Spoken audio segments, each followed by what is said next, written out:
Então, bem-vindas, bem-vindos, boa noite. A gente se reúne para mais um encontro, né, do Tessituras, Fios e Sons do Cuidado. E essa noite a gente tem a presença da Andréia Cunha para continuar na nossa tessitura que vem vindo, né, desde do processo, né, do trauma na questão mais individual e ai, entrou aqui uma ligação. O trauma da questão individual, caminhando, né, com ele a partir do olhar junguiano para as questões mais ligadas à clínica contemporânea e à polis mesmo, né, para a gente ir pensando essas transformações, configurações mesmo do olhar clínico. E para nós é um grande prazer, né, estar reunindo essa comunidade que vem toda segunda-feira, uma vez por mês, vem aqui em roda trocar, né, então a gente está muito feliz. Andréia, seja muito bem-vinda. Estava falando aqui no começo, né, que a Andréia foi a- uma das minhas primeiras mestras aí da psicologia analítica lá em Campinas. E a gente tem esse prazer enorme de te receber aqui, né? Eu comentei com você que a gente fez na semana passada uma discussão super bonita né, que foi justamente aquela que você se emocionou bastante quando assistiu no congresso, né? Que foi a discussão de caso da Gi. Então, é o que eu te falei, assim, é bonito até ver esse tecer, né? A continuidade, né? Assim, a gente pensou num caso individual e agora a gente vai falar um pouco dessa experiência a partir da sua experiência e da sua descoberta também, né? Então, vou apresentar para vocês a Andrea. Ela é psicóloga, analista junguiana, membro do IPA-Bahia, JB-IAP, mestre em artes corporais pela Unicamp, coordenadora do Departamento de Estudo e Pesquisa da Alma Brasileira, da AJB, e pesquisadora do grupo de etnopsicologia da USP de Ribeirão Preto, com foco em povos indígenas, especialmente os Yanomami. Autora de artigos sobre corpo, ancestralidade e povos originários. Seja muito bem-vinda, Andréia. Agora é com você. É, eu agradeço muito vocês, né? Todos os espaços que me chamam para falar, eu falo sobre os povos originários, porque eu sinto que esse é o meu caminho, né?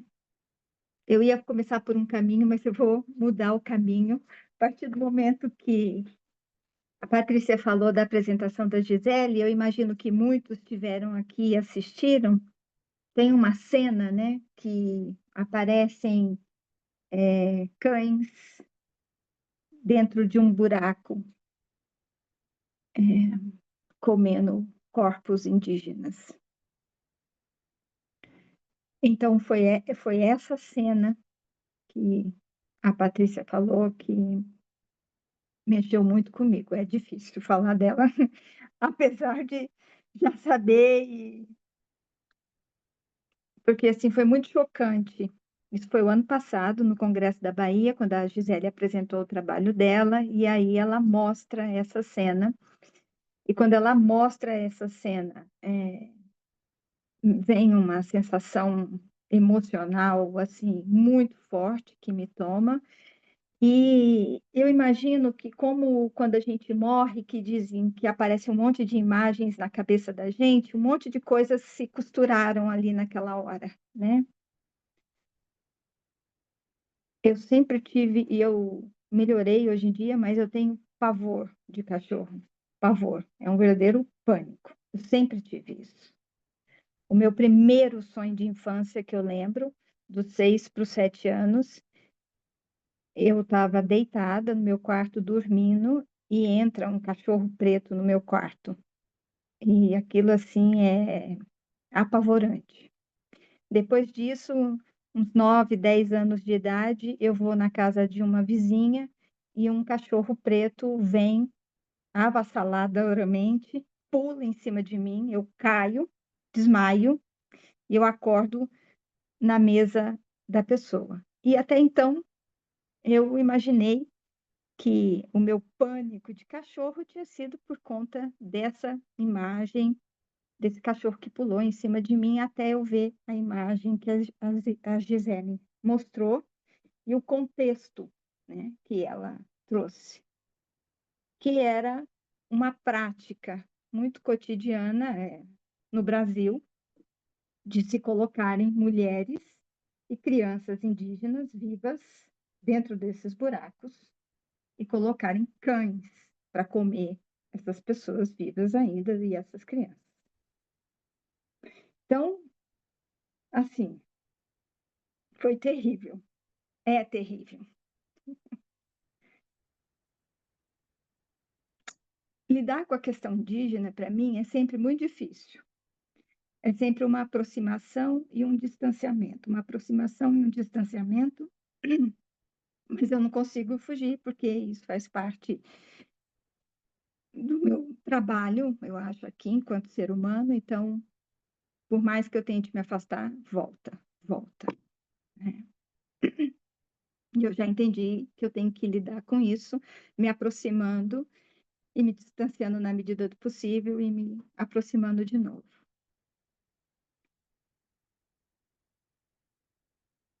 Eu sugeri um filme para que vocês pudessem ver, que chama Caminho dos Gigantes, que é lindo. E aí, conversando com a Patrícia me sugeriu um outro, que chama Krenak. Eu não sei quantos de vocês tiveram a oportunidade de ver esse filme, mas possivelmente, né, para muitos, um filme desse pode passar assim tranquilo, e para mim nunca passa, né? Eu mandei mensagem para a Gisele falando, cara, eu não estou aguentando. Assim, eu estava no meio de um evento e aí eu decidi dar uma pausa daquilo tudo e fui ver o vídeo, mas aí eu comecei a chorar. E aí chorava e chorava e chorava. Eu falei assim, gente, pelo amor de Deus, não.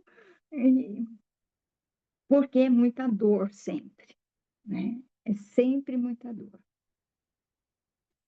E tem uma coisa, né, uma palavra que eu aprendi com uma antropóloga numa das aulas que eu fiz na Unicamp, que eu acho que essa palavra, ela comunica muito a relação, né, com povos diferentes, com povos estrangeiros, com povos dentro e fora da gente, que é uma palavra que é conflito. É sempre uma relação de conflito.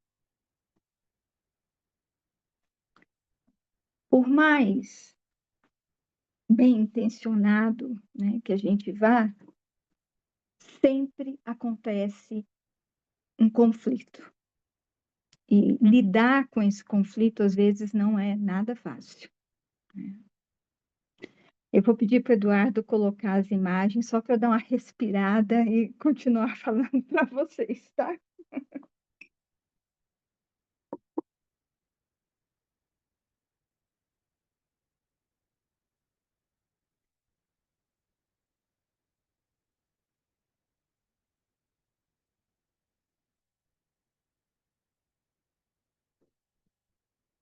Essa imagem é uma imagem de um indígena Yanomami, que ele se chama por Chapiri Arts. Tá no Instagram, depois vocês podem achar lá. E quando eu vi essa imagem, na hora eu lembrei da conversa que a gente ia ter aqui. E essa imagem, ele deu o nome Tecendo Sonhos. E aí eu achei que tinha muita relação com tessituras. Acho que foi esse nome mesmo que ele deu, mas tinha uma coisa de sonhos, de tecer sonhos, né? E aí, para esse tecer sonhos, eu fui para uma imagem que vocês não vão escutar o som, mas é do rio da cidade em que eu nasci, no sul de Minas Gerais. Esse rio chama Rio Sapucaí. E nessa imagem a gente escuta sons de passarinhos e do rio se movimentando. E eu me conectei com essa imagem porque ela tem relação com outro filme do Ailton Krenak chamado... Deixa eu só pegar minha cola aqui. Da Pedra, que não é o sonho, não é o filme que a Patrícia indicou, é esse filme chamado O Sonho da Pedra. E aí ele começa falando da importância das águas, da importância do Uatu, que é o nome que eles dão para o rio deles,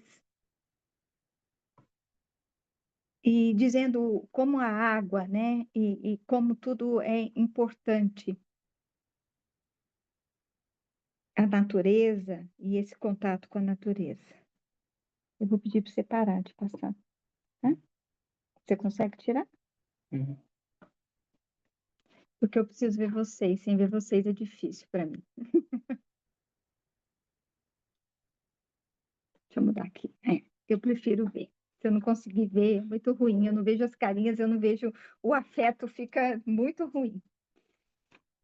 Então, assim, o Krenak é uma liderança indígena, né, que eu acho que alguns de vocês já ouviram e ele conversa muito e fala muito, né, sobre a importância da gente manter e estabelecer as relações com a natureza, com os lugares da onde a gente vem. Eu imagino que todos vocês, né, nasceram em cidades que têm rios,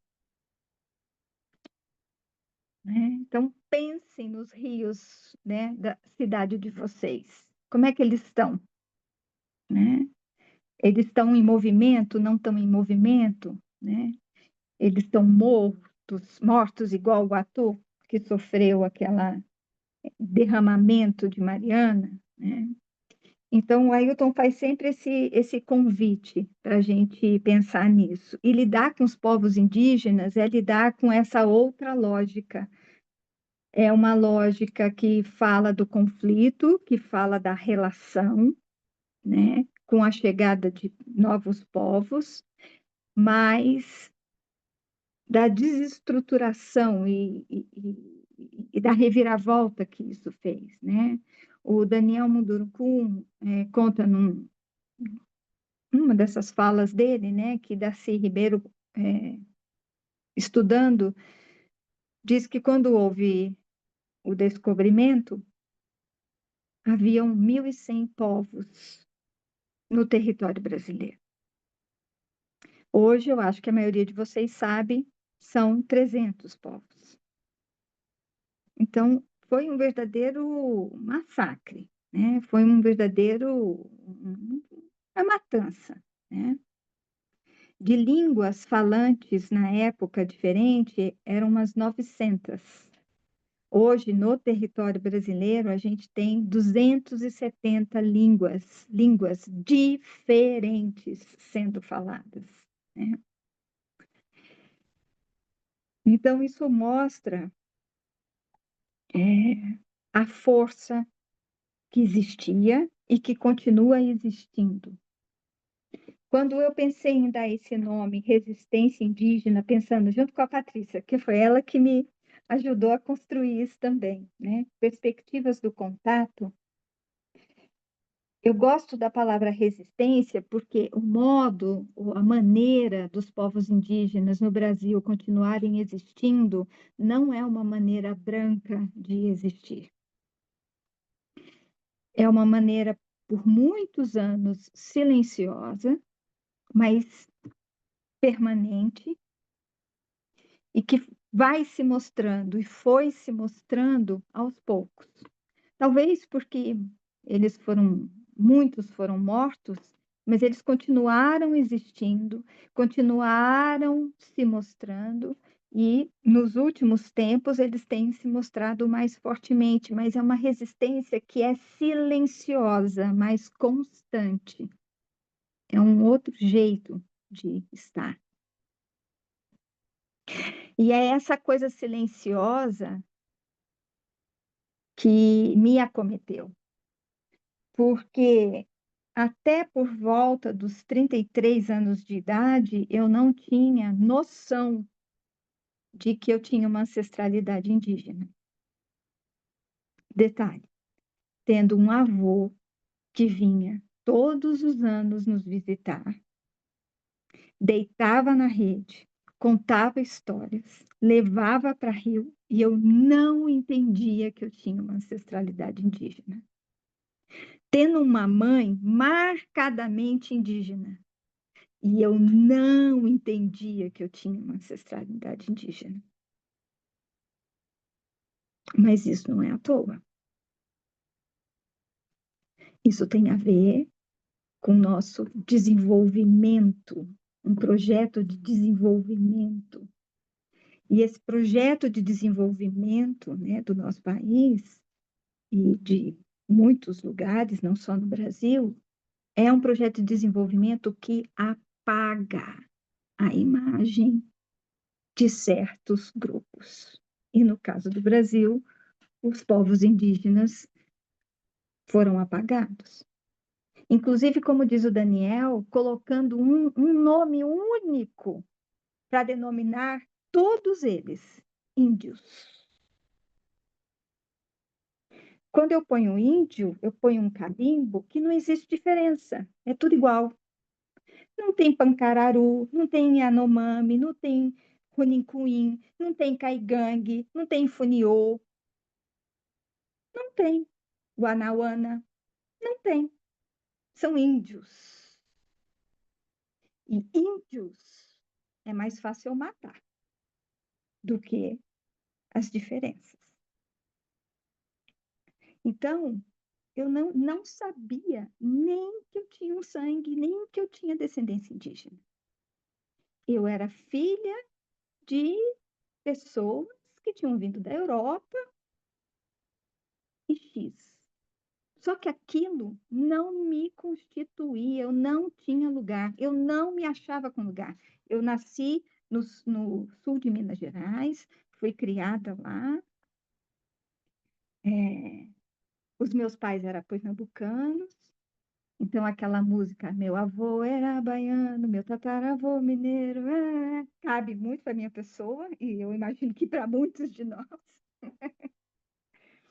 Mas eu nasci e fui criada em Minas, com uma descendência europeia que não fazia sentido em mim, que não me preenchia. Eu sempre me senti sem lugar, sem identidade, sem lugar.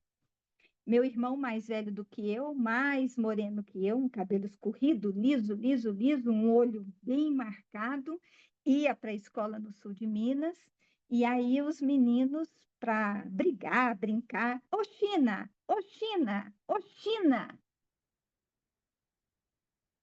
Nós éramos identificados como chineses, japoneses, nunca como indígena. Como assim? Eu sou reconhecido como alguém do outro lado, né, do mundo para o meu país e não consigo ser reconhecido por quem estava no meu território, por quem é do meu território.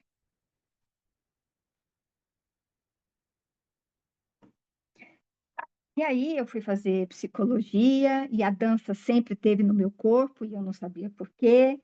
E esses movimentos todos sempre no meu corpo eu não sabia por quê. Fiz psicologia, fiquei em dúvida se fazia arqueologia, não é à toa, porque eu acho que era tudo isso em prol de um resgate. E dentro da psicologia analítica, e aí começaram a vir sonhos, né? Muitos sonhos. Sonhos com marcadores indígenas que eu não conseguia reconhecer no início, mas com o tempo, Caixa de Areia, com a Beth, e depois na Unicamp, isso foi ficando cada vez mais forte, e aí eu entendi. Mas mesmo entendendo da minha existência, eu ainda não aceitava, eu ainda não, aquilo ainda não descia, era uma coisa assim, eu sou, mas não sou, porque tem essa coisa do entre, né? É como se eu fosse uma pessoa. A gente vai ver isso muito acontecendo, já está vendo, né? Que são as pessoas que vêm das outras regiões, né? Me fugiu o nome. Os Isso. refugiados. Muito obrigada. Estou com o meu assessor aqui de tecnologia e assuntos. Então, assim, os refugiados. Então, por quê? Por que refugiada, né? Porque eu não era indígena, não tinha nascido num território indígena, não me sentia indígena, de certa forma. Não sou europeia, não vim da Europa, não nasci na Europa, né? Sou brasileira, mas e aí? O que que é ser brasileira? Sem ser, né? Aí eu fui fazer meu mestrado na Unicamp e foi aí que eu tive a oportunidade de ir para os Yanomamis. E nos Yanomamis eu descobri uma coisa muito importante, o corpo. E o corpo é um lugar que é importante para todos nós. Todos os povos indígenas fazem marcadores com pinturas, com imagens, e isso diz das nossas identidades. Isso diz de quem nós somos, né? As nossas pinturas, a pele, o corpo, têm um papel muito importante. O movimento é muito importante.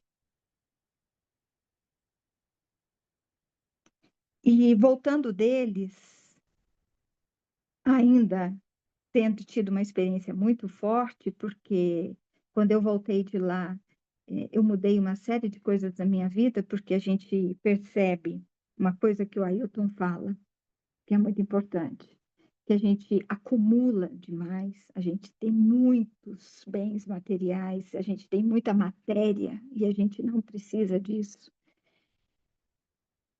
Então, houve uma série de mudanças na minha vida por conta disso. Eu me distanciei um tempo dos estudos indígenas e depois, em 2020, 2008, 2009, eu voltei a estudar de novo.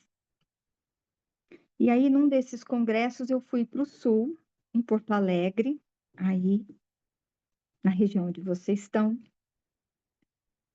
e eu estava participando de um congresso junguiano e tinha um indígena guarani, o Verá Poti, que se vocês tiverem oportunidade de conhecer, ele é um cara muito bom.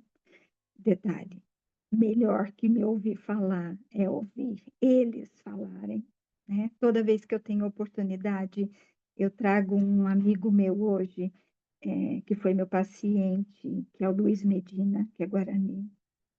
Então, eles começam a falar, é impressionante, assim, a fala deles é muito importante, a gente precisa escutar. E aí, nesse congresso, eu estava quieta, assim, no meu canto, e o Verá mostrando as coisas lá, a gente não se conhecia, eu não sabia quem ele não sabia quem eu era, e eu encostada, assim, na parede, só observando. E ele virou para mim e falou assim, você é aparente, né? Esse marcador foi extremamente importante. A partir daí, né? Um, uma pessoa indígena que não me conhece e que de alguma forma captou uma coisa que eu não conseguia captar em mim, eu conseguia aceitar. Não é que eu sou indígena, eu sou portuguesa, eu sou holandesa, eu consegui entender essa gama de coisas que nós somos, essa multiplicidade que nós somos. E, lógico, a partir desse momento, começam a vir pessoas indígenas para o meu consultório.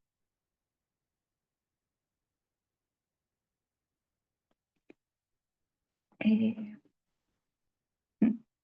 lógico que não foi à toa. A primeira pessoa indígena que chega no meu consultório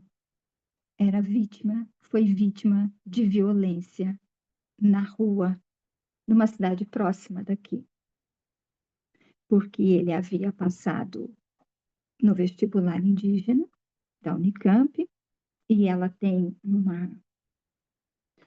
uma área numa outra cidade próxima.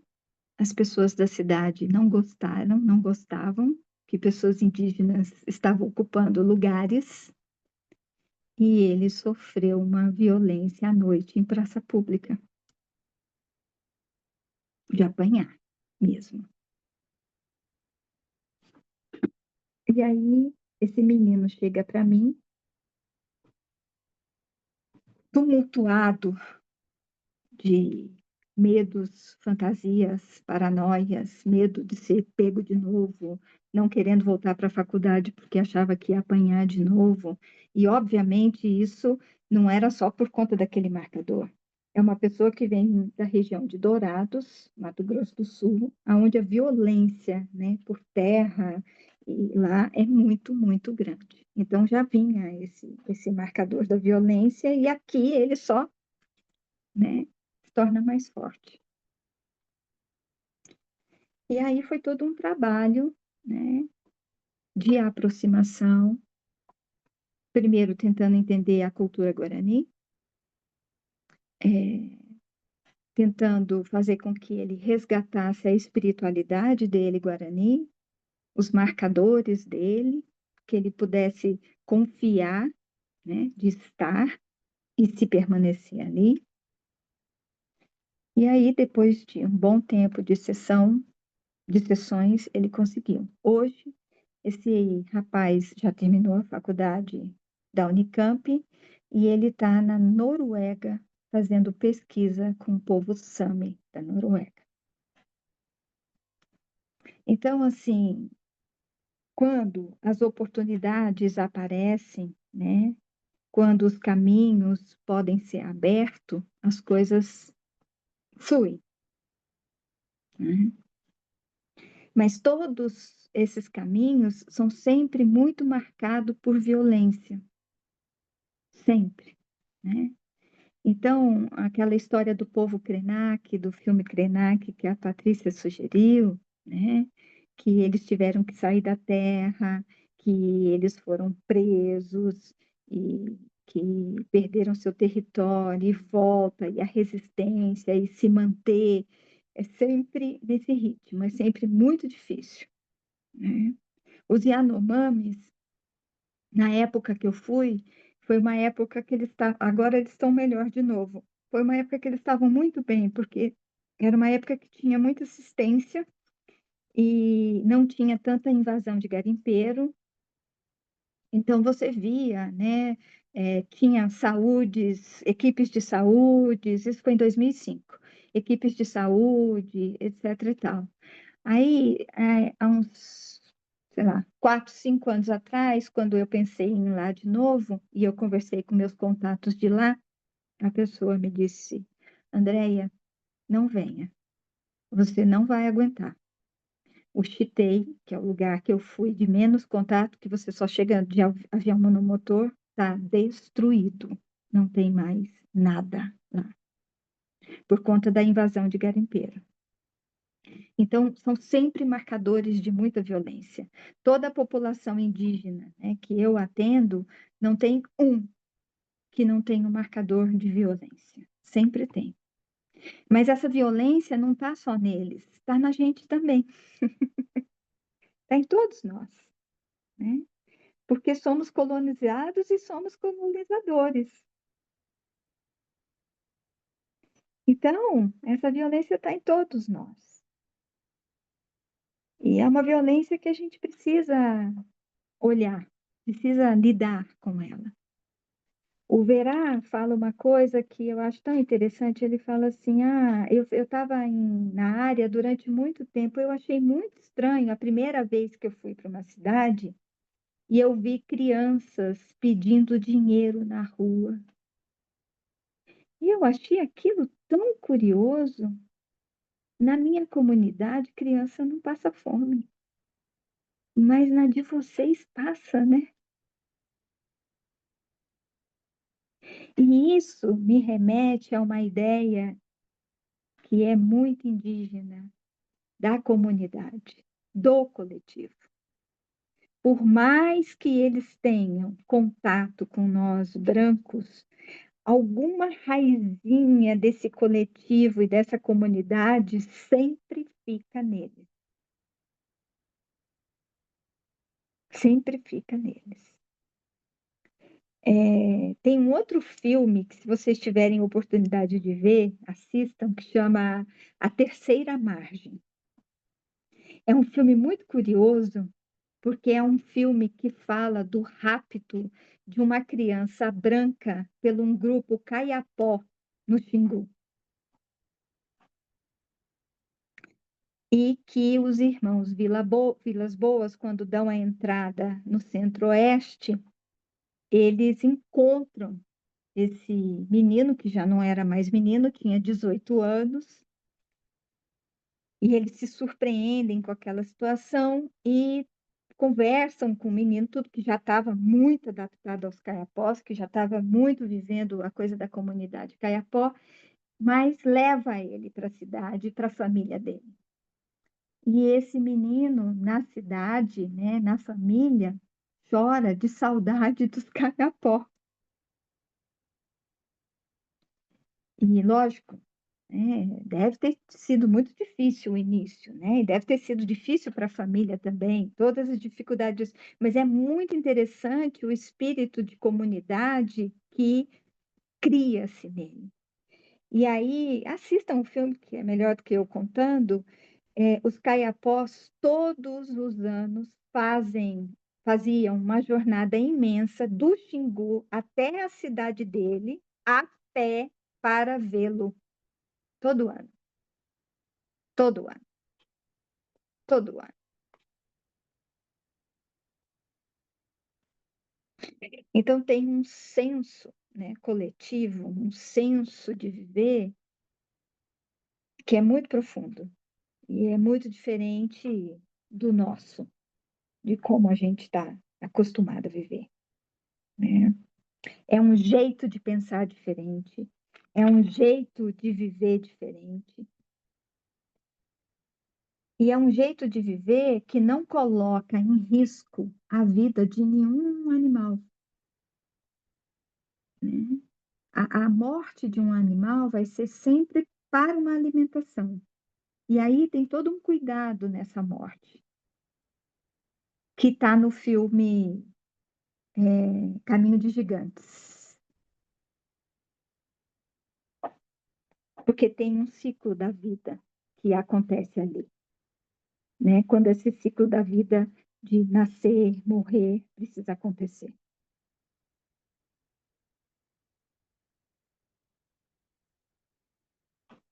Então, povos que respeitam a existência coletiva de todos os seres, respeitam, inclusive, a nossa existência humana, né? Que não é uma coisa que a gente, sapiens, respeita muito, né? Porque é curioso como é que a gente está criando mecanismos de extinção da nossa própria espécie. É uma loucura pensar isso. Nesse mesmo filme da Terceira Margem, é um índio Funiô que conta a história, eu esqueço o nome dele, mas ele diz que quando ele chegou na cidade e ele viu aquele monte de prédios e pessoas morando uma em cima da outra nos prédios, ele imaginou que os homens brancos se gostassem muito um dos outros, porque para morar um em cima do outro tem que se gostar muito. E ele crente que se gostavam muito e que ele queria aprender aquilo. Até que ele entendeu que não era assim que funcionava. Curioso, né? Eu achei isso assim, cara. E aí vem a coisa da cidade. A cidade que a gente vive, que eu vivo, que todos nós vivemos, né, é um lugar muito complicado. Muito complicado. Porque ela constrói margens e ela constrói margens de abandono. As pessoas que estão nas margens, né, nos subúrbios da nossa cidade, são as pessoas que estão em abandono. Que é diferente de quando você está na zona rural. Ninguém passa fome, é muito difícil passar fome na zona rural, porque a gente planta. Eu estou tendo o privilégio de ter um pedaço de chão entre divisa de Minas com Goiás. E toda vez que eu vou lá, eu não tenho mais vontade de voltar. É um problema sério isso. A última vez que eu fui lá, a gente tem uma casinha bem simples, que não tem nada, não tem ar-condicionado, não tem nada. Tipo Bollinger, eu acho, de Jung. Você acende na vela e vai indo. E aí, a última vez que eu fui lá, né, faz uns 2 anos que a gente está frequentando, eu bem menos, meu marido está mais lá. Chega o João. O João é o nosso vizinho do lado, com uma bandeja de 24 ovos, porque sobrou ovo. Então, toma aí para vocês o ovo que sobrou. E a mesma coisa acontece com as coisas que sobram lá em casa, que vai para o João, que vai para o Paulo, que vai para o Antônio, que vai para todo mundo que está em volta. E eu mal conheço os vizinhos daqui, da onde eu moro há 12 anos. Curioso isso, né?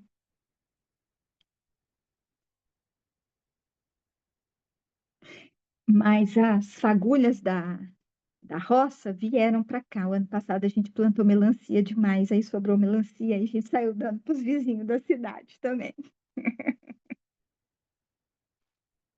Mas eu nunca tinha vivido isso. Eu nunca tinha entendido esse coletivo. E esse coletivo que aparece no meu consultório, que vai aparecer no consultório de todos vocês. Porque a maioria de nós que está aqui, ninguém vem de um lugar só. Ninguém. A gente vem de vários lugares. Nós somos várias coisas. E só quando eu entendi isso, é que eu entendi que eu tinha um lugar. E aí o Verapoti, daí, fala pra gente, né? Todo mundo tem sua função.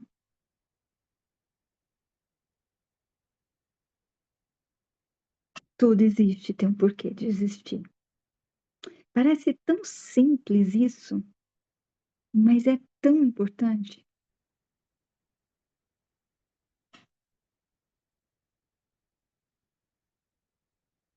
Eu vou parar de falar e vou pedir para o Eduardo colocar as imagens de novo, que eu vou só passando as imagens, porque eu acho que são imagens bonitas, assim.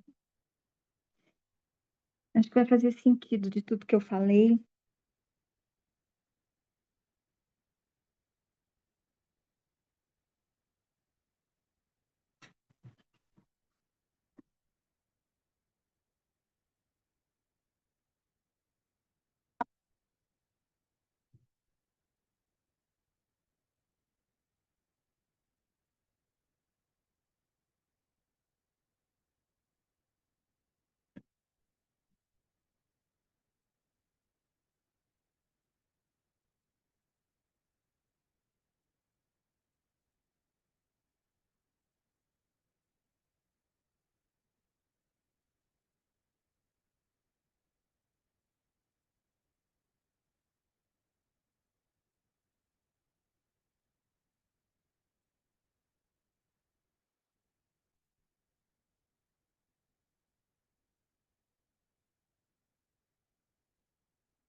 Essa é uma cena do filme. Ele começa assim, do Caminho dos Gigantes. A menina, ela é picada pela formiga. E dentro dos povos indígenas, né, tem muitas histórias assim, né? Um grupo étnico que eles são tecelãs, tecelões. As meninas com 12 anos de idade são expostas a picadas de aranha para elas serem boas tecelãs.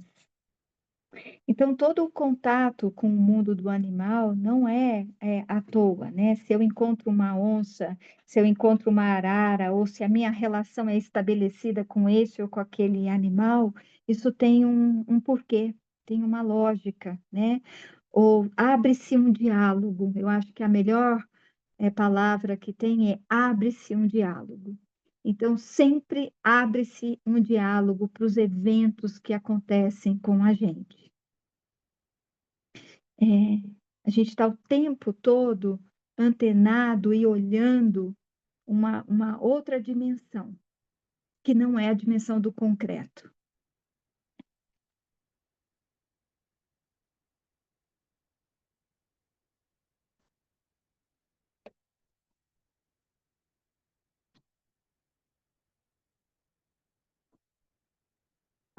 Essa imagem, também no filme, é a imagem do xamã, do pajé, que pega o pedaço de madeira que ela tá e toca, e sai um som, e cria vida. Só que esse som é um marcador de que o ancestral dela vai morrer, né? E aí a história vai se passando nela tentando fazer com que isso não aconteça, entendendo que isso tem que acontecer e entendendo o ciclo da vida.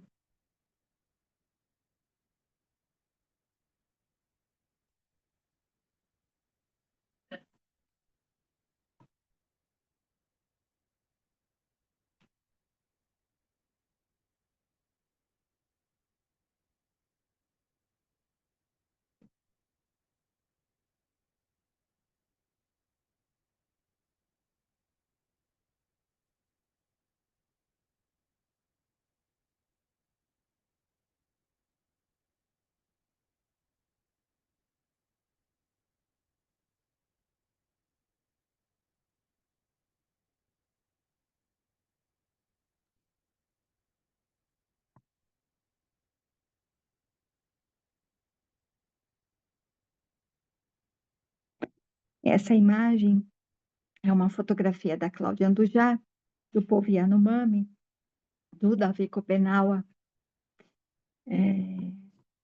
numa situação dos chapiris, né, que é quando eles entram em contato com um pó que chama Iacuana, e eles conseguem conversar e ter uma relação com o mundo espiritual, com os espíritos, né? Dentro dos povos indígenas, todos eles, a relação com o mundo espiritual é cotidiana, é constante, não tem uma cisão, como a gente tem essa cisão.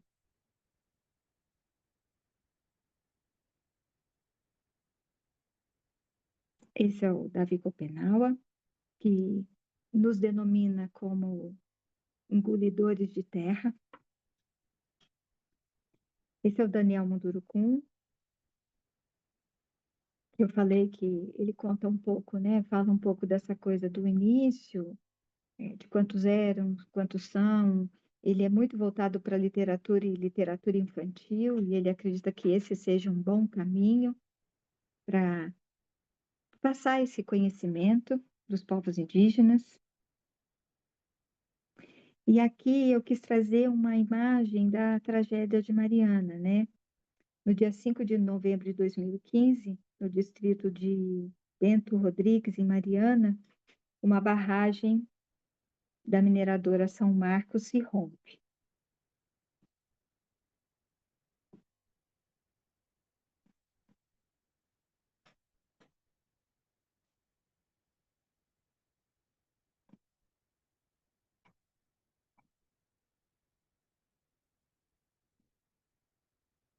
Então, e Mariana, como aí no sul, que vocês tiveram uma enchente avassaladora, né, que eu não consigo desconectar isso das nossas ações no mundo, né? Os resíduos que a gente tem deixado. E aí tem um poema do Carlos Drummond de Andrade, que o Ailton Krenak cita, que é muito interessante. Ele fala assim: alguns anos vivi em Itabira. Principalmente, nasci em Itabira. Por isso sou triste, orgulhoso de ferro. 90% do ferro nas calçadas, 80% de ferro nas almas. E esse alheamento do que a vida é, porosidade e comunicação. A vontade de amar que me paralisa o trabalho vem de Itabira, de suas noites brancas, sem mulheres e sem horizontes. E o hábito de sofrer, que tanto me diverte, é doce herança itabirana. De Itabira trouxe prendas diversas que ora te ofereço. Esta pedra de ferro, futuro aço do Brasil, este São Benedito do velho centeiro Alfredo Duval, este couro de anta, estendido no sofá da sala de visitas, este orgulho, esta cabeça baixa. Tive ouro, tive gado, tive fazendas. Hoje sou funcionário público. Itabira é apenas uma fotografia na parede. Mas como dói.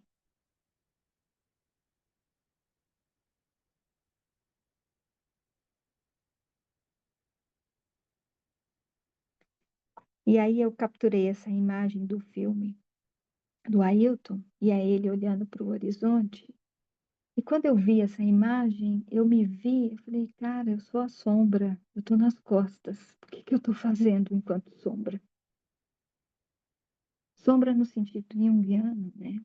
Das coisas que não vejo que faço, das destruições que não vejo que faço.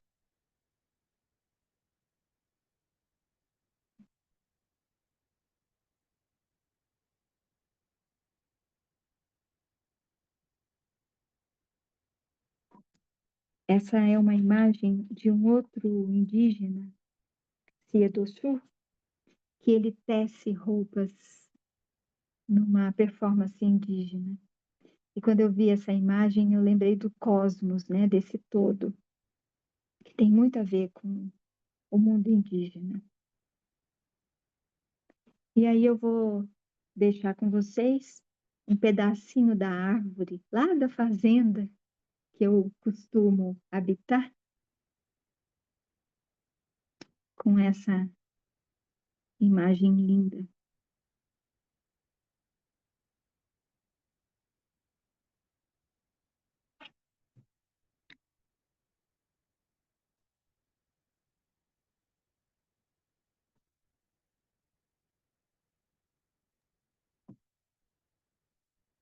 Não sei, eu acho que talvez fosse bom que vocês me fizessem perguntas, curiosidades, coisas que vocês queiram saber, coisas que... Livros que eu recomendo. A Queda do Céu. Qualquer analista junguiano, psicólogo que mora no Brasil, que é do Brasil, tem que, pelo menos, ter folheado alguma parte, ter lido alguma parte, que fala muito, né, da onde a gente vem. Tem um outro cara que eu lembrei daí do Sul, que é um querido, chama Olívio Jacopé, A Invasão de Mundo, A Invasão. Esse livro é interessante, é fininho, assim, e ele é um cara muito querido e ele é de Curitiba. Então dá até para vocês verem ele.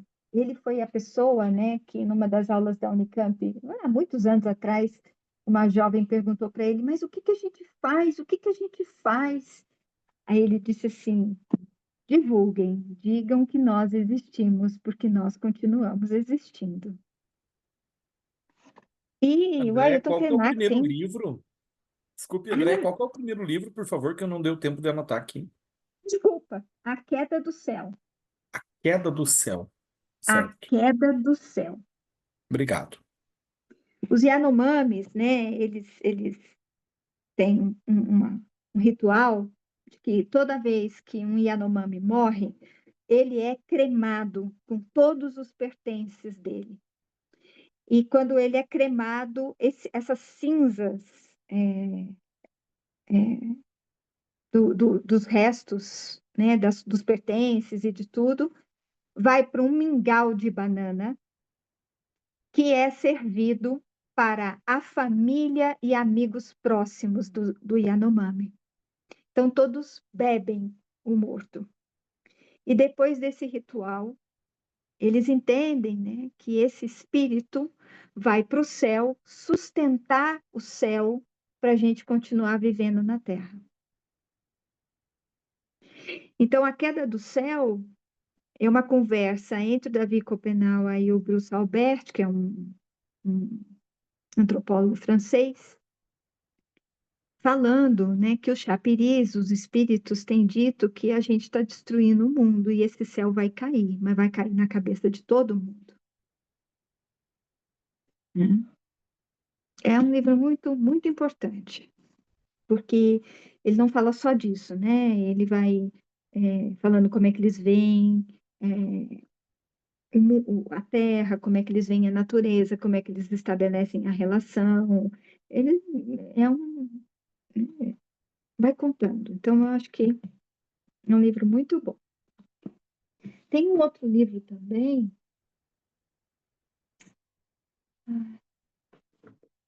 esse aqui. Eu gosto muito desse livro. Esse foi o primeiro livro que eu li quando eu fui lá para os Yanomamis, que chama Pacificando o Branco. E aí tem vários povos, fala dos Dessanas, fala dos Yanomamis, mas é muito interessante. Eu gosto muito desse título, Pacificando os Brancos, Pacificando o Branco. Cosmologias do Contato do Norte Amazônico. É do Bruce Albert com a Alcida Rita Ramos. São duas pessoas bem importantes, assim. Depois você manda a foto para mim, aí eu Mando, compartilho no grupo. mando sim, mando sim. E além deles, né, hoje em dia tem uma gama de escritores indígenas, tem o Daniel Mundurucum, a Márcia Cambeba, a Eliane Potiguara, nossa, tem muita gente. E tem também uma coisa muito legal que é cinema indígena, né? Eles estão filmando e fazendo, e aí é muito interessante porque a perspectiva de alguns é completamente diferente da perspectiva da gente. Uma vez eu fui assistir uma mostra de cinema indígena e você fica assim, porque as cenas eram passadas todo no ângulo baixo e você só via as pernas se movimentando. Não tinha tronco, não tinha cabeça, era perna. E o filme todo passava naquela movimentação das pernas que iam para o lado, que faziam. Tem uma lógica, mas é completamente diferente da lógica, da nossa lógica.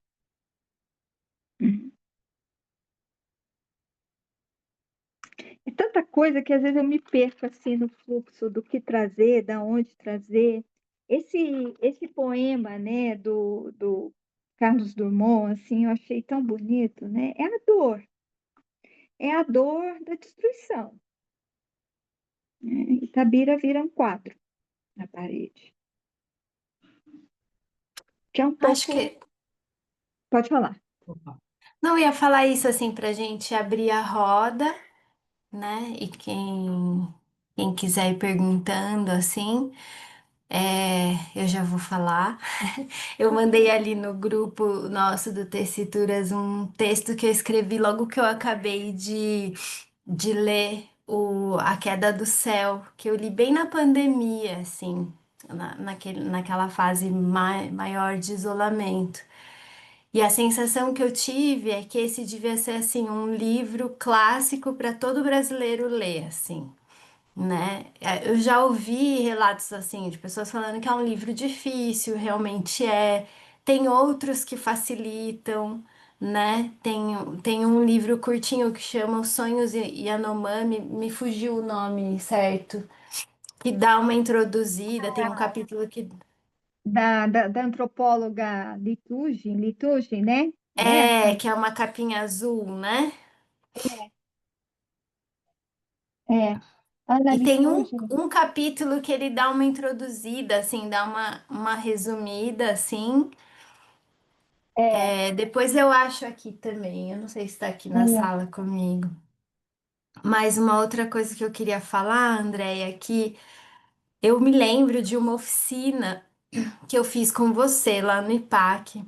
E aí você fazia essa provocação, assim, de perguntar pra gente primeiro, qual que é a ancestralidade de vocês, europeia, né, tal. Aí, eu tenho sobrenome italiano, eu tenho, minha família vem da Alemanha, não sei o que, tal. É, e eu nunca tive isso quando criança, né? Assim, eu nunca tive essa ancestralidade europeia para contar. E aí, e não sabia também de onde vinham meus ancestrais. E aí você falou, né, que quando a gente não sabe de onde vem, muito provavelmente ou vem da origem africana ou indígena, né, do português, né, enfim, da colonização, tal. Mas assim, e essa é uma percepção tão importante, né, para a gente constatar, né, porque às vezes o quanto a gente reproduz esse complexo de vira-lata, né, assim, de é, exaltar a ancestralidade europeia e não olha para esses outros percursos. Outra coisa que Não eu consegue lembrei, olhar porque foi invisibilizado, né? É importante, super exato, né? importante isso que você está dizendo, porque assim, por que que a gente nunca sabe de onde vieram essas pessoas, né? Porque era aquela mãe indígena que não podia ser indígena e que vai ser transfigurada numa pessoa branca, ou então de menor importância para a gente nem saber que aquilo vem dali. Ou então uma Uhum, mulher negra que também, ou um pai, ou o que quer que seja, que é invisibilizado, né? uhum, Porque, infelizmente, tinha um projeto de embranquecimento. É uhum, triste isso, mas isso é real, né? Houve no Brasil um projeto de embranquecimento, né? Tanto é que os Krenacs eram levados para os reformatórios. O que que é um reformatório? É você se tornar uma pessoa civilizada. E o que que é uma pessoa civilizada? É uma pessoa que faz aquilo que fez com Mariana? É isso que é ser civilizado? Porque é isso que a gente está fazendo. É uma pessoa, né, que exato. em pleno século XXI mantém guerras. Guerras, gente. Século Uhum. XXI, guerra.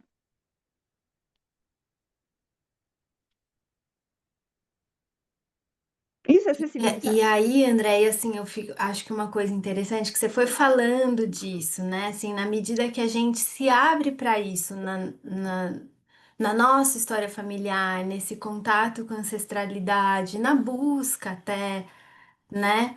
Eu lembro de uma vez, também nessa época que eu estava lendo Davi Copenaua, tal, Uhum. eu assisti uma aula com a Eliane Potiguara, e Sim. aí eu achei os traços dela super comuns, assim. E aí sabe, era muito comum para mim, quase que familiar. E Aham. aí eu coloquei uma foto dela do lado da foto do meu avô. E a forma do rosto dela, assim, era muito parecido. E a etnia potiguara é da região de onde vem meu avô, né? Então, aí a gente começa a se interessar, né, por essas buscas, Sim, por entender uma sim, linguagem, de onde sim. vem. E isso começa a aparecer na clínica, né? Então, depois eu ouvi o Krenak falando uma vez das mulheres, das avós raivosas, né? E que a gente pode olhar, né, como esse complexo materno negativo, tal. Sim, Mas a gente também pode pensar que foram avós estupradas, raptadas, levadas amarradas na corda, sim, sequestradas, sim, né? E que contam de uma ancestralidade indígena também, sim, né? Então, a raiva presente, que é muito comum, né, na clínica do trauma, né? Essa expressão da sim, raiva sem razão, né? Há poucas semanas, uma paciente que nunca tinha parado, adulta, assim, também, né, por volta lá dos seus 50 anos, falando que nunca tinha parado para pensar nessa ancestralidade indígena. Quando eu perguntei para ela, ela estava me descrevendo a avó dela, e eu falei assim: essa sua avó, né, assim, com rituais de benzimento, né, enfim, a sabedoria das plantas, tal. E ela falou, eu falei, essa sua avó, será que ela não tem né, uma ancestralidade indígena, tal? Na semana seguinte, ela vem com um sonho em que aparecem várias mulheres indígenas fazendo uma reunião para recebê-la, né, numa sala e vão transmitir algum saber, algum conhecimento para ela. Então, assim, uma pergunta na sessão, o quanto que ela pode despertar essa conexão, né? E o quanto com, que, de certa forma, a gente está contribuindo, né, com esse não apagamento, com é, essa reconexão com a nossa é. história, com a nossa ancestralidade, também pelo viés da clínica. Só de perguntar, só de desenvolver essa curiosidade, né? Porque E é uma resistência, essa sementinha que está dentro dela, que ainda não eclodiu. Porque tem sementes, né, que ficam embaixo da terra, que parece que estão adormecidas ou que não vão eclodir mais. Existe isso, de verdade. E aí elas ficam lá paralisadas, totalmente paralisadas, sem água, sem nada, e elas ficam como se estivessem mortas. Depois de muito, muito tempo, basta bater uma água, uma determinada, e aquilo acontece de novo. É o que aconteceu com a sua paciente, né? É o que aconteceu comigo e é o que pode acontecer com vários de nós, né? Independente de onde é esse marcador, né? Não precisa ser só indígena, ele pode ser de qualquer lugar. Mas a gente está falando indígena aqui porque a gente está no Brasil, o Brasil, né, foi invadido, a gente entende isso agora, e foi apagado uma identidade que nos constitui e a gente vive muito mais ela do que a gente imagina, mas a gente não tem noção, é isso que você está falando. Minha mãe tinha uma mania, né, que eu odiava a mania da minha mãe, que a minha mãe tinha uma coisa assim, toda vez que a gente ia viajar, não bastava ter uma mala, tinha que ter uma mala e uma sequência de sacolinha agarrada. Gente, eu detestava aquilo. Eu falava, mas para que a pessoa carrega um bando de sacolinha? Já não tem a mala, para que o bando de sacolinha? Aí foi muito louco, gente. Eu fui entender isso no meio da floresta amazônica, no Chitei. Eu chego lá, os Yanomami, que não fala português, tudo, eles ainda se vestiam tipicamente do jeito. E aí eu entro numa maloca e de repente tem uma maloca com um pau assim, cheio de umas coisas feito sacolinha, não era sacolinha, óbvio, mas amarrado. Quando eu olhei aquilo, cara, eu vi as sacolinhas da minha mãe. Aí eu, ah, mas esse incômodo não era à toa, né? Era um incômodo de vai atrás. O que que está te incomodando? Por que que isso é assim? Mas eu não entendia, né? Levei anos para poder entender. Os incômodos, as coisas que aparecem, as coisas que são conflitivas, elas não vêm à toa. Outra situação que aconteceu, um rapaz veio, me pediu para fazer supervisão de uma menina indígena que estava sob os cuidados de missionários de uma igreja X, e tinha uma confusão na história, se essa menina tinha vindo porque eles trouxeram, meio sem anuência dos pais, não se sabia direito, era uma coisa meio confusa. A menina estava com 12 anos e com um diagnóstico de alucinação. Mas pelo histórico, era muito estranho aquele diagnóstico de alucinação, porque não me parecia um diagnóstico de alucinação. E aí eu perguntei para ele qual era o marcador do povo. Aí ele me disse, na época, eu fui estudar e disse para ele que estudasse também. E aí foi muito curioso, porque a gente descobriu que os sonhos que ela estava tendo e os chamamentos quando ela tinha acordada era porque pessoas na faixa etária dela, crianças com 12 anos, começavam a fazer um ritual dentro do grupo étnico dela para uma mudança de estágio. Então, todo marcador que era entendido como psiquiátrico não era psiquiátrico. Era uma dinâmica da cultura dela. Mas ela estava deslocada da cultura. Mas o marcador não deixa de aparecer.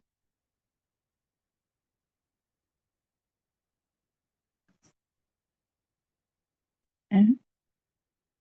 Muito legal você ter lembrado disso. É isso, a maioria de nós a gente sabe, ou não, quando não sabe, é justamente, né? É o lado B mais interessante da vida da gente, costuma ser. As avós É, sem nome. exato. E é interessante como, conforme a gente vai se abrindo, isso vai aparecendo na clínica, né? Como você falou, assim, de repente aparece, vai surgindo, né? Porque tá presente em todos nós, né? Sim.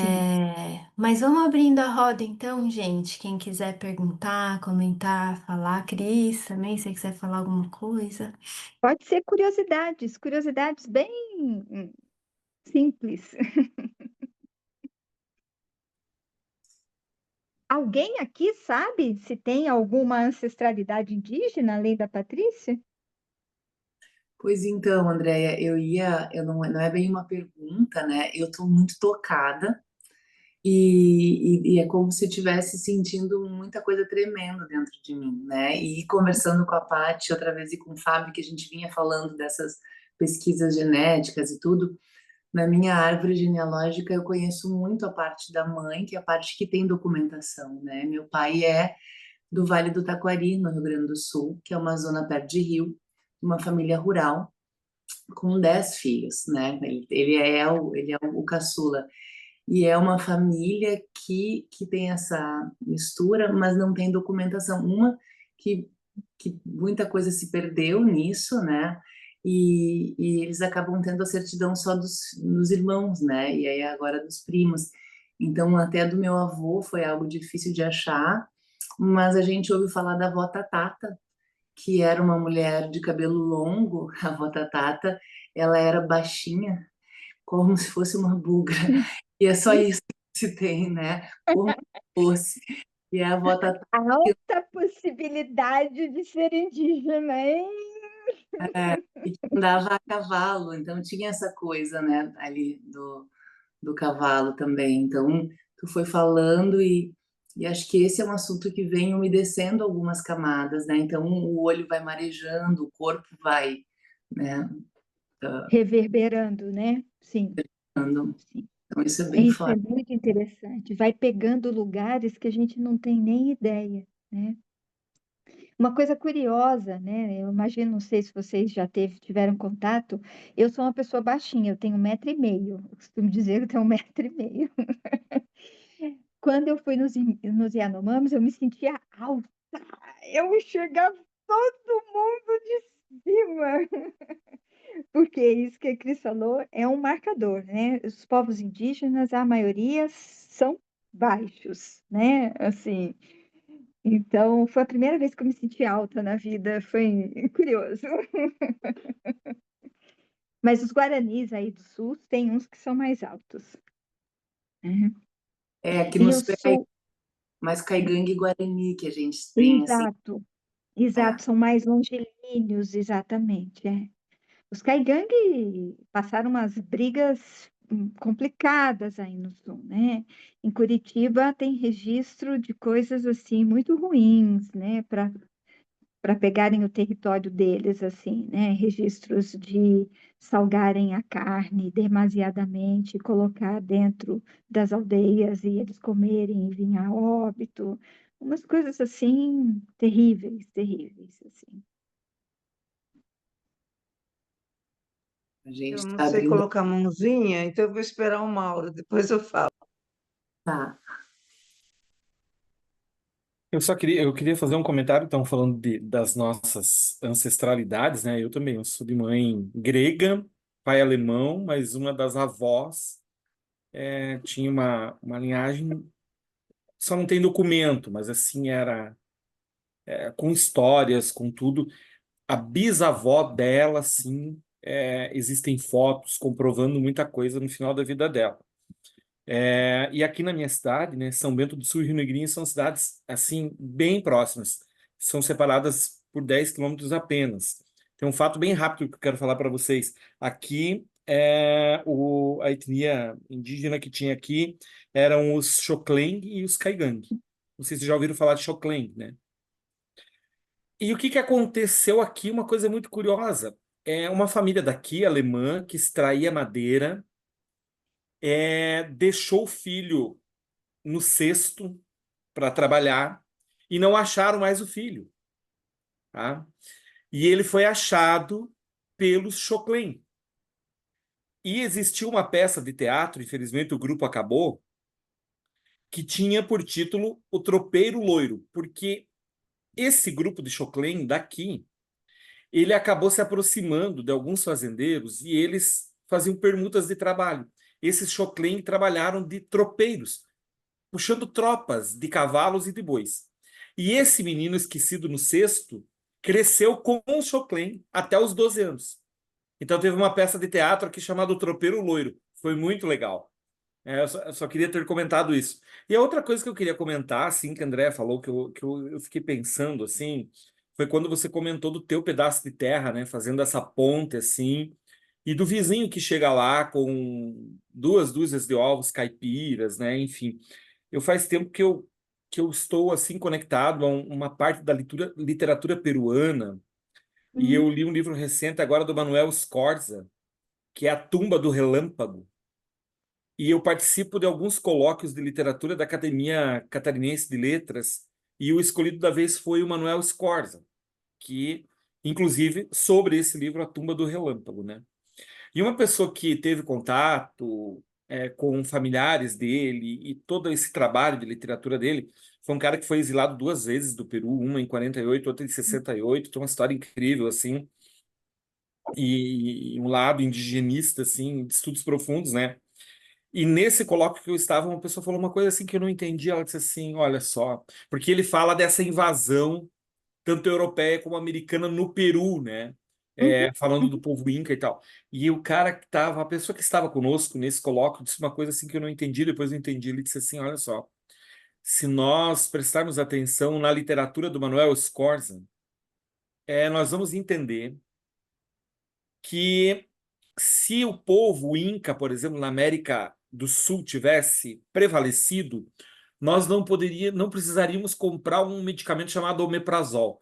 Eu fiquei pensando, esse cara tá louco, né? Porque esse cara tá falando, né? E eu fiquei olhando, e daí veio toda a parte que o Manuel Scorza aborda, por exemplo, da riqueza das batatas que nós temos na América Latina. E as batatas praticamente sumiram, né? Quando muito industrializadas hoje. E fazendo uma pesquisa daquela época, não existia, por exemplo, refluxo esofágico, esofagite, gastrite, essas coisas assim, né? E foi trazido, por exemplo, assim, o quanto nós temos um olhar inocente, muitas vezes, né?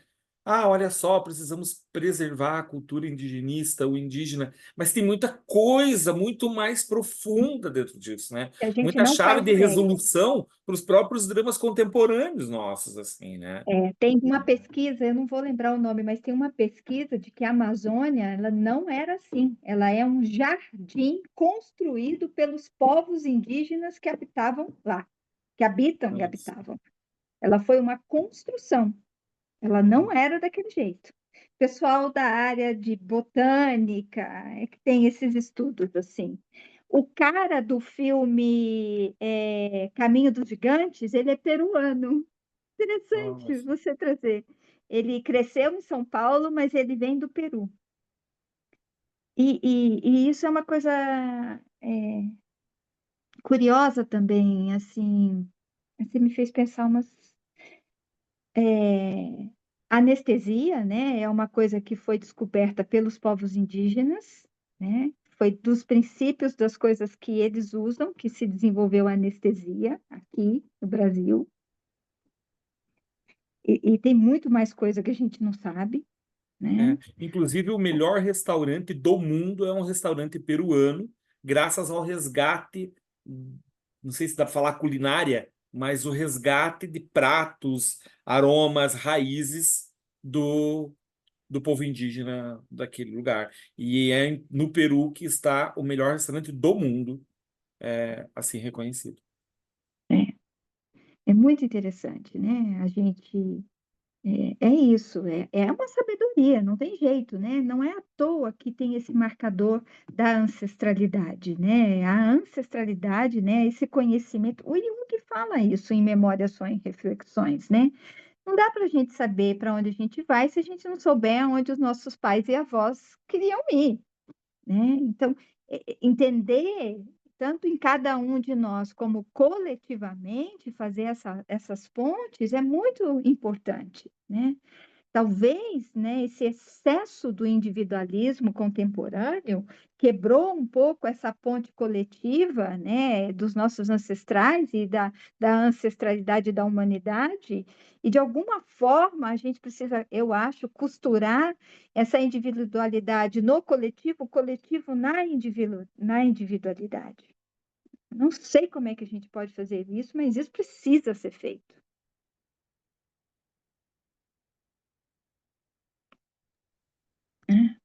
André, eu vou pegar o gancho do precisa ser feito, porque é um lamento que eu tenho hoje te ouvindo, né?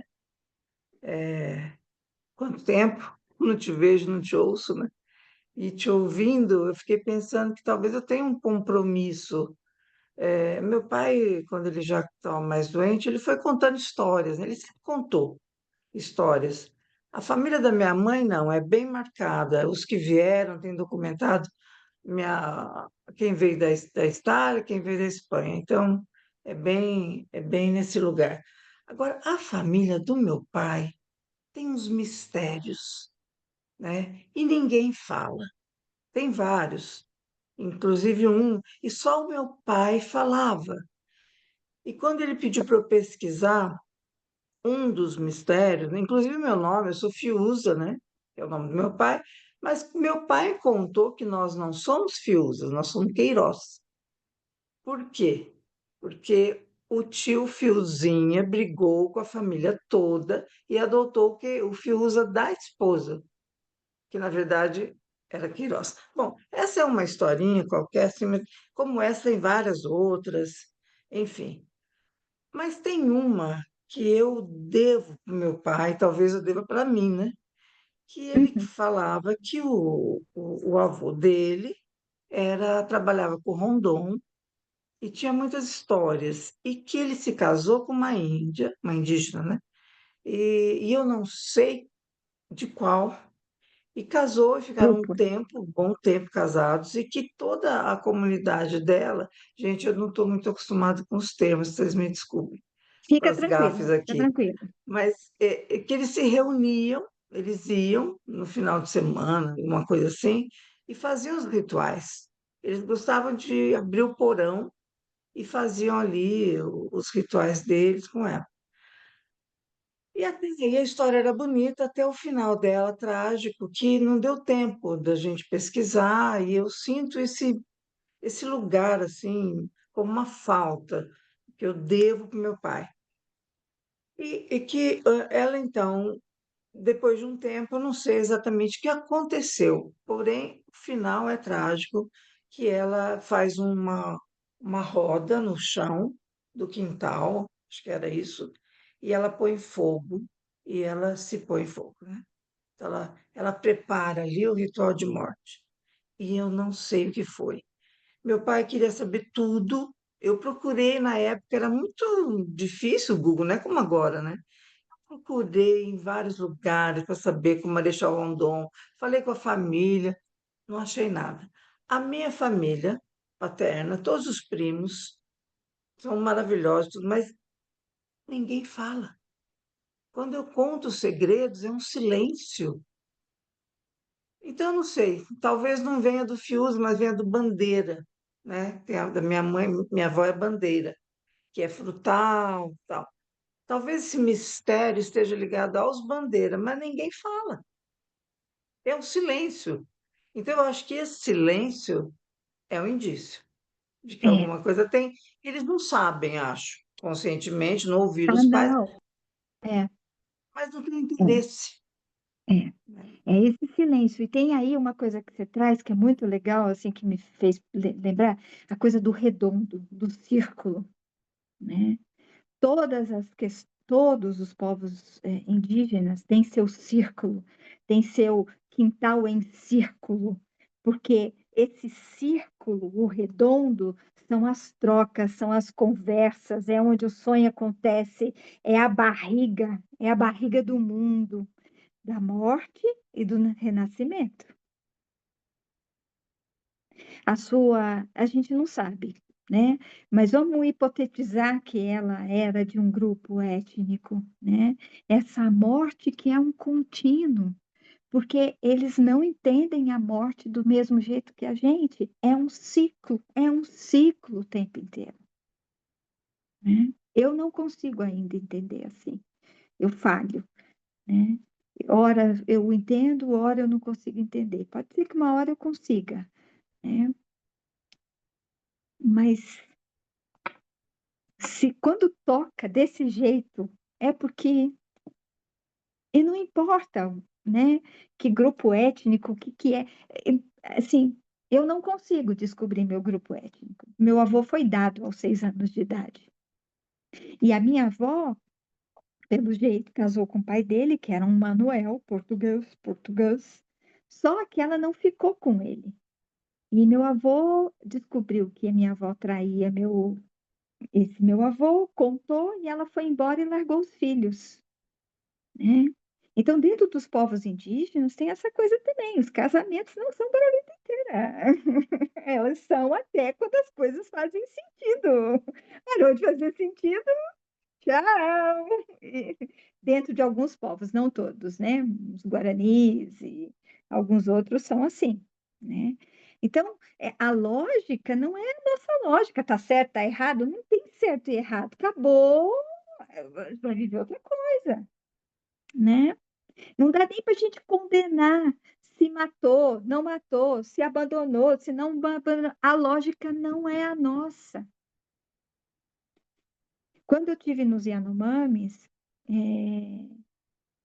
eles se preocupavam muito com o infanticídio, porque tem uns marcadores dos Yanomamis. Uma mulher Yanomami praticava infanticídio, eu não sei como é que está isso agora, se o filho fosse de outro grupo étnico, se ela tivesse uma criança muito pequena e não fosse dar conta de amamentar os dois, porque é condição de selva, então o negócio é complicado, né? E tinha mais umas outras 3 coisas. E aí, uma mãe que estava lá tinha tido uma criança que, na lei natural indígena, ela teria matado essa criança porque ele tinha deficiências e alguma coisa assim. Mas como a equipe de saúde estava lá, controlou e não deixou ela matar. E essa mãe estava grávida agora de uma criança saudável, que ela muito provavelmente ia praticar o infanticídio porque ela não dava conta de cuidar dos dois. E esse era um bebê de 2 anos de idade, uma criança de 2 anos, todo atrofiado, como um bebê no meio da floresta. Então, a intervenção, até que ponto essa intervenção, né? Como é que se lida com isso, né? Eu vim embora, eu não sei qual foi o fim da história, porque para os Yanomamis, a criança só tem alma, espírito, depois do primeiro aleitamento materno. Então, enquanto a mãe não dá de mamar, não tem espírito. E aí o infanticídio é praticado antes da primeira mamada, quando dentro das questões lá eles entendem que precisa ser feito. Então, são lógicas e éticas completamente diferentes das nossas. Né? E isso ainda está por aí, como a Patrícia falou, as raivas, as fúrias, né? As dores. Está em nós. Lá, Quem mais? Matheus. Ahn, Tem umas coisas que eu ouvi na tua fala que eu já ouvi em outros momentos. Eu tenho o privilégio de ter tido contato já há alguns anos com medicina indígena, e dentro desses rituais de ayahuasca que eu frequento já há uns 3 anos mais ou menos, a gente costuma ter, né, um momento de conversa. E é muito comum que as lideranças, né, os pajés que vêm e trazem a medicina até nós, eles falem um pouco sobre as dificuldades e as lutas que eles passam, né, dentro do território deles, pra, tanto seja para subsistência, sobrevivência e para a luta de defesa também, né? Sim. E e eu me recordei de algumas coisas que eles falaram dentro da tua fala, e eu percebi uma coisa muito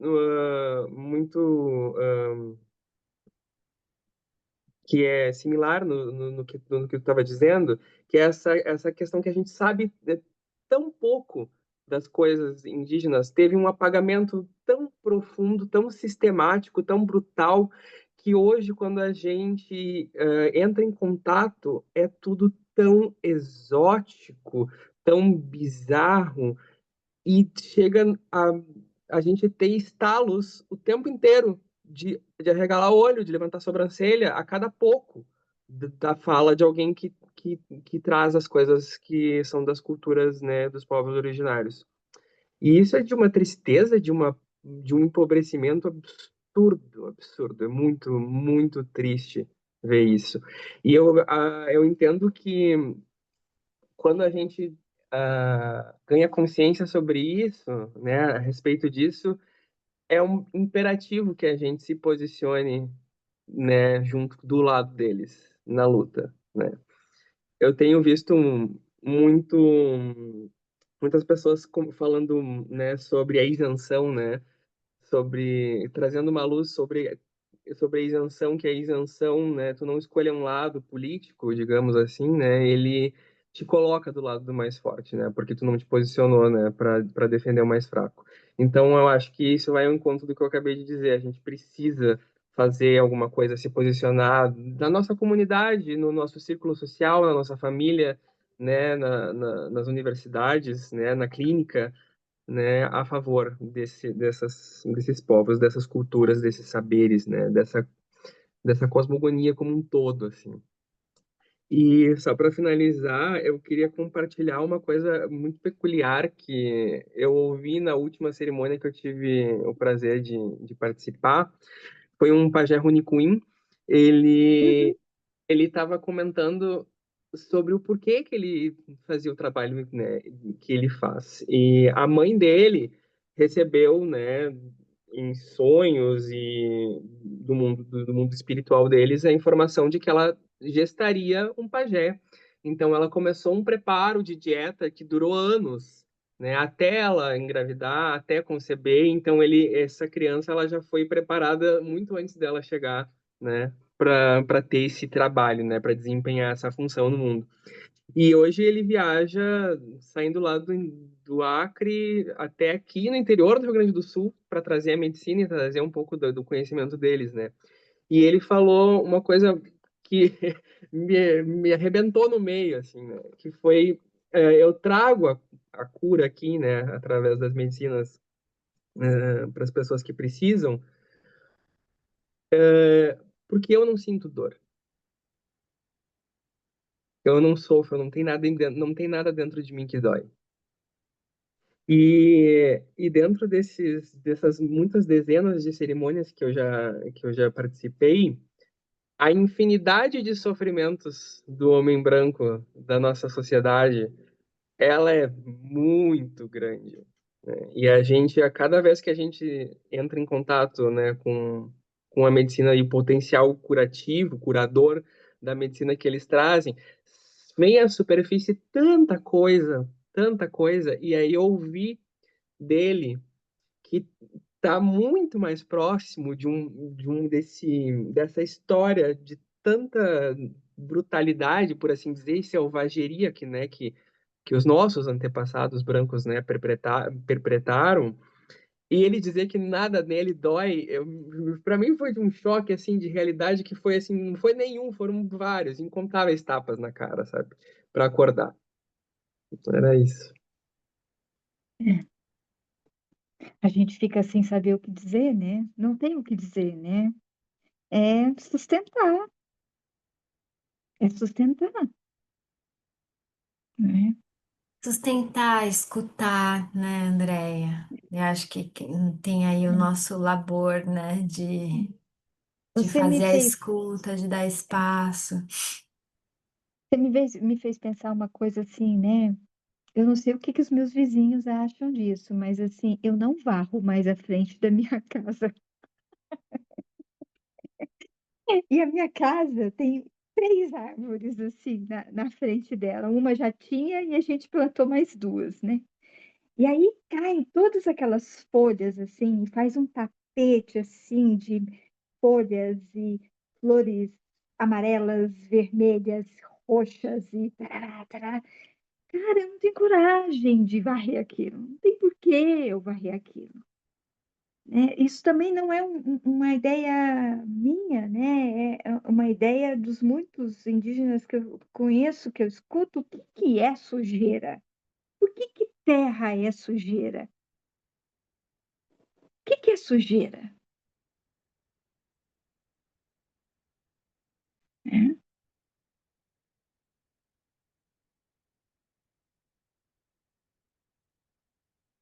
O que é sujeira? Psicológica e concreta, que é o que você estava falando, Matheus. O que que é sujeira? Né? Talvez a gente sofra pelas dores que a gente causou, né?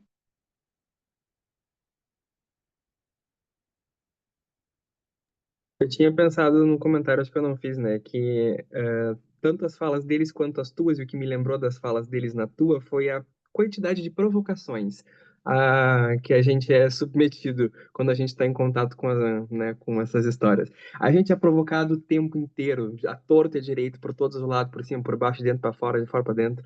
É o tempo inteiro. E isso é muito incrível, porque a possibilidade de gerar movimento, gerar evolução, crescimento, né? É infindável. É. Mas para mim, ainda com sofrimento. Eu não sei, eu sou. Ah, sim, a gente sofre, com certeza, mas aprende também, né? Se a gente quer. Eu liguei para a gente ver, eu tô chorando. Eu ainda sofro, é, com sofrimento. Ainda não cheguei nesse lugar aí. Mas é, a gente é atravessado por muitas provocações, né? Uma fala do próprio Ailton Krenak, se você prestar bem atenção, ele não é nada bonzinho, ele dá várias atravessadas, assim, como se não estivesse falando nada. Então, você tem razão. É essa lógica que não é a nossa lógica, ela é rasteira, ela é por um outro lugar, é outro jeito. Eu acho isso muito bonito, mas eu sou suspeita para falar, né? E aí eu fiz os testes genéticos do Generas da vida. E aí eu descobri que eu sou tupi-guarani, sanguineamente, lógico, muito europeu, tem uma grande quantidade, mas os marcadores indígenas é tupi-guarani e índios norte-americanos.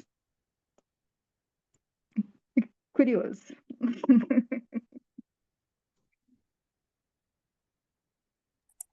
Mas é muito Idem. ruim a gente tentar achar e não conseguir achar. Assim, é ruim, não. É isso que a Lunalva falou. Procurou, procurou, procurou.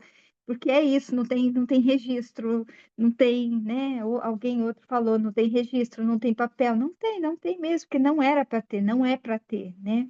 Mas tem um registro simbólico, porque é isso, vem em sonho, a gente sente uns tremelique, a gente vê um negócio, né? Então a gente tem que ir para a psique, porque o registro psíquico tá lá, né? Aí a gente tem que escutar Jung e dizer, é, É isso que eu ia falar, assim, e nessas horas Jung faz tanto sentido, né? A noção de inconsciente coletivo, cultural, né? Assim, tudo, eu acho que tudo que o Jung, desperta essa confiança, né? No, sim, nisso que a gente trabalha, né? Que é a psicologia junguiana. E eu acho que a psicologia junguiana, ela é tão atual justamente por isso, assim, pela multiplicidade, né? Pela crença de que as informações transitam independentemente da nossa consciência, né? Eu estava pensando aqui que os primeiros tessituras foram sobre trauma, que a Anitta trouxe, depois a Joyce falou do trauma ancestral, depois a gente foi percorrendo por outros lugares, né? E eu estava pensando no quanto que a sua fala resgata tudo isso, né? Assim, das gerações e gerações, né? E se o trauma fica registrado, né? De geração após geração, não é só o trauma que fica, não, né? Tem muitas outras coisas, imagens e exatamente. símbolos e, As né? sabedorias, os cheiros, a dança, o movimento, a Exato. música, né? Uhum. Uma coisa muito, que eu acho muito legal, né?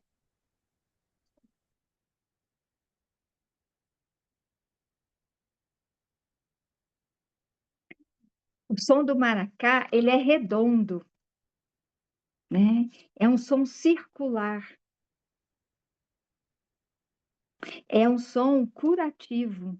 Eles usam para cura, é para abrir caminhos, é para abrir portais. Também representa o terreiro, onde todo mundo se junta e conversa, que também é curativo, que também vem os sonhos. Que é isso, está registrado na gente. É quando a gente se mobiliza com uma batucada, né? Quando A a gente barriga, sente o corpo vibrando de outras formas, né? Isso é lindo, assim, que a psique, ela não é só a memória, né? Mental, assim, não, cognitiva. O não. corpo fala muito também, né? As vibrações, os sons, né? E essas experimentações que eu vejo que são as possibilidades da gente curar, elaborar, né? De os aspectos do trauma, né? Já que a gente quis tecer tecituras, né? Nesse tema, né, Cris? Assim, porque ele que vai ampliando, assim, né? Quando você falou de conflito, né?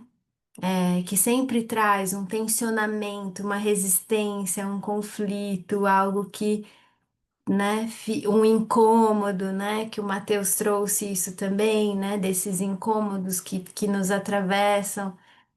Então foi bem bacana, assim, ouvir sua voz pausada, que faz a gente refletir, né, assim, e tem os espaços de silêncio que a gente se deixa umedecer, né, como a Cris falou, né, vai abrindo espaço para isso também, que eu acho que é super Você vai me importante. lembrando, porque isso é indígena. O silêncio é indígena.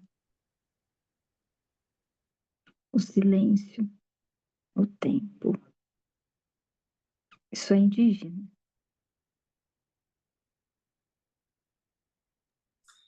Porque esse é um conhecimento que eu vou chamar orgânico, que é para fazer uma diferença dessa cognição, né? E dessa nossa mente, de uma lógica que está o tempo todo no movimento, né, moderno, eu diria, né? Então, tem algo que vem pelas células, que vem, né, pela pele. Tu disse muito disso, né, Andréa? É a pele, é o silêncio, é o corpo absorvendo o tempo todo, né?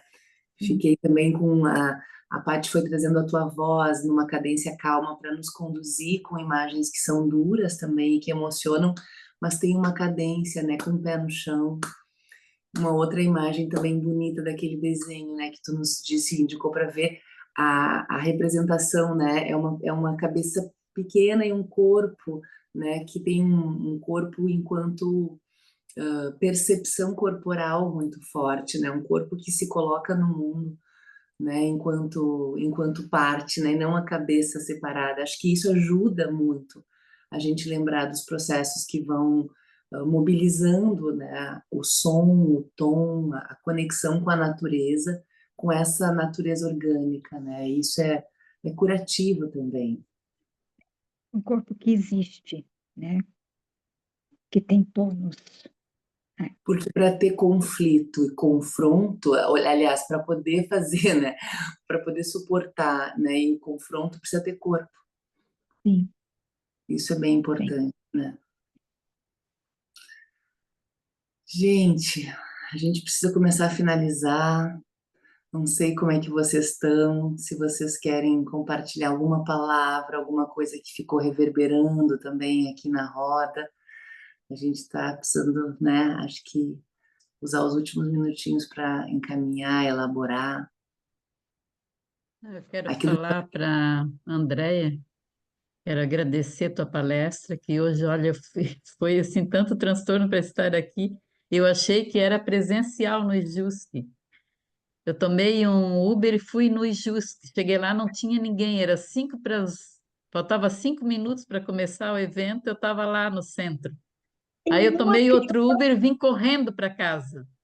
Então cheguei um pouquinho eu acho atrasada. que a sua alma sabia que devia ser presencial, porque eu senti que eu gostaria de estar aí, hoje à tarde.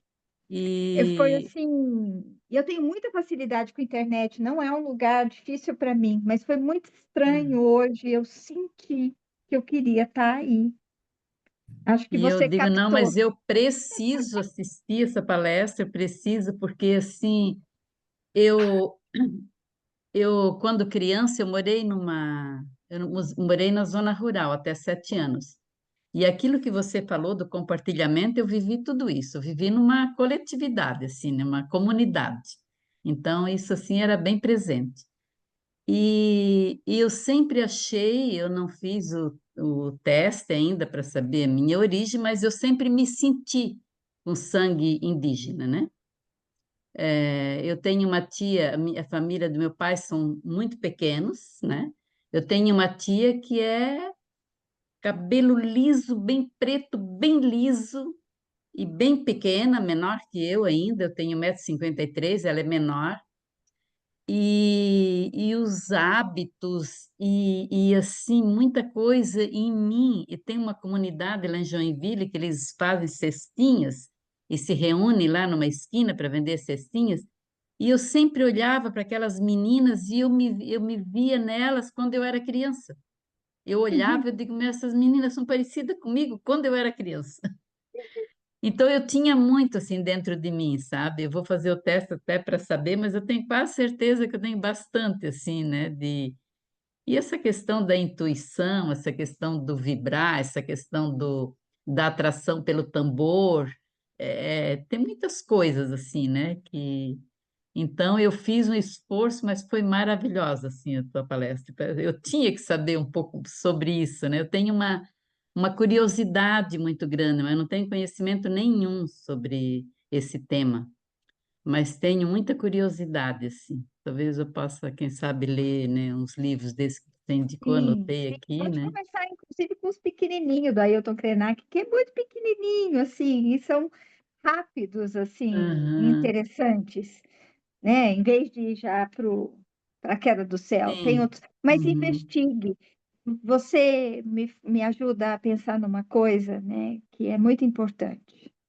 A gente tem que ter amor Uhum. Quando é que a gente mergulha nesse universo do lado B da nossa vida? Por amor. Quando desperta o amor por aquilo que a gente não conhece, a gente vai. E aí a gente se apaixona e aí a gente preserva.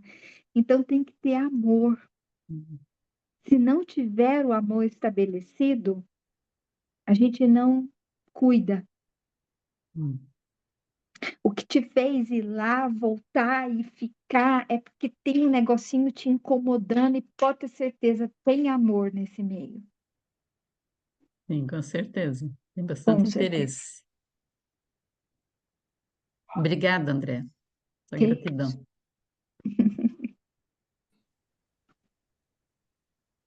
A gente podia fazer uma foto para encerrar?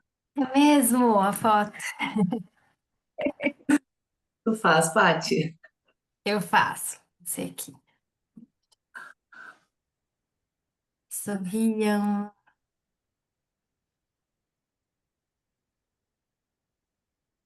Obrigada, gente. Pronto, já coloco lá no Eu grupo. agradeço vocês a oportunidade, Cris, o pessoal daí do Sul. Muito obrigada, porque é super importante poder ter espaços para dizer da existência desses povos que somos nós, né? E que a gente pode se relacionar com eles, eles estão aí. Basta a gente olhar com um pouquinho mais de cuidado que você vai ver eles transitando perto de vocês. E legal, Matheus, continua lá na ayahuasca, legal. Muito lindo, gente. Parece que vai ficando cada vez mais emocionante isso aqui. Bom, Andréia, você está convidadíssima a voltar aqui com a gente nos próximos encontros. Vamos pensar, né, Cris? Uma coisa presencial aqui em Floripa, que a gente está com saudade do presencial. Esse ano a gente quis fazer o Texturas online, né? Ano passado foi presencial, por isso que a Maria do Carmo até se confundiu. E foi quando você participou, né, Maria do Carmo? E Sim, eu participei só de um evento da Tessitura, esse é o segundo, mas quando eu vi o é, tempo, eu vi hoje à tarde. Eu digo, não, esse eu não aham, posso perder, tem que dar um jeito. é isso aí. Que gostoso, gente. Muito lindo tudo isso. Obrigada pela presença de vocês. Obrigada, André, pela disponibilidade, a entrega. Obrigada a Cris, quer... todos e todos que vieram aqui com a gente. Andréia, obrigada de coração mesmo pela partilha. E aí eu faço o convite para o nosso próximo Tessituras, que vai ser com a Kátia também, né? E aí a gente vai visitar um pouco das charqueadas lá, né? E do sofrimento que também tem seu apagamento na nossa história. Então as portas ficam abertas para receber todas e todos aqui. Quem sabe isso Um beijo. resulta num mini congresso Tessituras um dia, hein, Cris? Ó, Olha ali,